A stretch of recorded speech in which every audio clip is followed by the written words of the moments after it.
Sreeja's recipe world-ലേക്ക് എല്ലാവർക്കും സ്വാഗതം. ഇന്ന് നമുക്കൊരു നോർത്ത് ഇന്ത്യൻ റെസിപ്പിയായ പോഹ ഉണ്ടാക്കി കാണിക്കാം. അവിടെ വളരെ കോമൺ ആയിട്ട് കാണുന്ന ഒരു അവല് കൊണ്ടൊരു റെസിപ്പിയാണ്. നമുക്ക് അത് എങ്ങനെ ചെയ്തെടുക്കണമെന്ന് നോക്കാം അല്ലേ.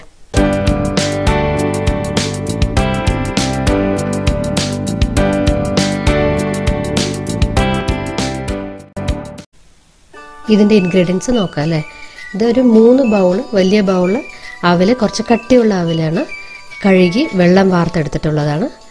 പിന്നെ കടുക്, മഞ്ഞൾപ്പൊടി, 1 ബൗൾ ഉരുളക്കിഴങ്ങ്, 1 സവാള വലിയ സവാള, 2 പച്ചമുളക്, ജീരകം കുറച്ച്, പിന്നെ നിലക്കടല, വേപ്പില, മല്ലിയില, പിന്നെ നാരങ്ങ.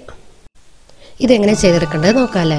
ആദ്യം ഒരു ചൂടായ ചീനച്ചട്ടിയിൽ 2 സ്പൂണോളം എണ്ണ ഒഴിച്ചു കൊടുത്തു. എണ്ണ നമുക്ക് റിഫൈൻഡ് ഓയിലേ നല്ലത്, അല്ലെങ്കിൽ വെളിച്ചെണ്ണ ഒഴിക്കുക, അത് കുഴപ്പമില്ല. പിന്നെ ഒരു പിഞ്ച് കടുക് ഇട്ട് കൊടുത്തു. പിന്നെ അതിനുശേഷം ജീരകം, അതുപോലെ ഒരു നുള്ളി ജീരകം ഇട്ട് കൊടുത്തു. ജീരകം ഇടുമ്പോൾ നമ്മുടെ ഈ പോഹയ്ക്ക് ഒരു ഫ്ലേവർ വരും. അത് കഴിഞ്ഞ് ഒരു 3 സ്പൂണോളം നിലക്കടല ഇട്ട് കൊടുത്തു. നിലക്കടല നന്നായിട്ട് ഫ്രൈ ചെയ്യണം.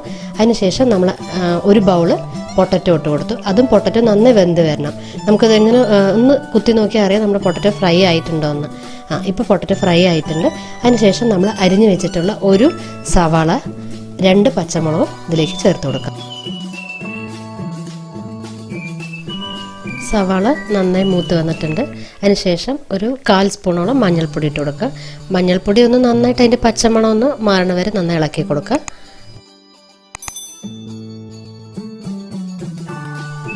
പിന്നെ കുറച്ച് വേപ്പില ഇട്ട് കൊടുത്ത് ഒന്ന് നന്നായി ഒന്നുകൂടെ ഒന്ന് ഇളക്കി കൊടുക്കുക.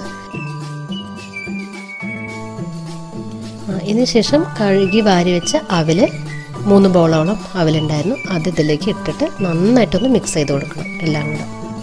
പിന്നീട് 1 മുറി നാരങ്ങയുടെ നീരൊന്ന് ഇതിൽ ഒഴിച്ചു കൊടുക്കുക. അതിനുശേഷം ഉപ്പ് പാകത്തിനുള്ള ഉപ്പും ഇട്ട് കൊടുത്ത് നന്നായി ഇളക്കി കൊടുക്കുക. ഇനി മല്ലിയില ഇട്ടിട്ട് നമുക്ക് ഗ്യാസ് ഓഫാക്കാവുന്നതാണ്. നമ്മുടെ പോഹ റെഡി ആയിട്ടുണ്ട്. നല്ലൊരു ബ്രേക്ക്ഫാസ്റ്റ് റെസിപ്പിയാണിത്. ഈ പോഹയുടെ റെസിപ്പി എല്ലാവരും ഒന്ന് ട്രൈ ചെയ്ത് നോക്കണം. അഭിപ്രായങ്ങളൊന്ന് കമൻറ്റ് ചെയ്യണം. സബ്സ്ക്രൈബ് ചെയ്യാത്തവരുണ്ടെങ്കിൽ എൻ്റെ ചാനലൊന്ന് സബ്സ്ക്രൈബ് ചെയ്യണം മറക്കരുത്. പിന്നെ പുതിയ വീഡിയോ ആയിട്ട് നമുക്ക് ഉടനെ കാണാം. ബൈ.